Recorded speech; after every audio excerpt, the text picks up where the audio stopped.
புனித மத்தேயு நற்செய்தி அதிகாரம் 22 இறைவசனம் 39.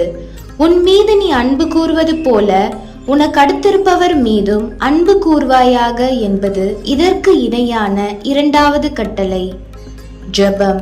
அன்பு கட்டளை வழியாக அனுதினமும் எங்களை காத்து வழிநடத்தும் இறைவா, அன்பு ஒன்றே இவ்வுலகில் அழியாதது என்பதை உமது வாழ்வால் எங்களுக்கு உணர்த்தியவரே, நாங்களும் உம்மை போல் எங்களோடு வாழும் மக்களுக்கு நீர் எங்கள் மீது காட்டிய அன்பை வெளிப்படுத்தக்கூடியவர்களாக வாழவும் உமது அன்பில் நிறைவு பெறவும் தேவையான அருள் வரங்களை தந்தருளும். ஆமேன்.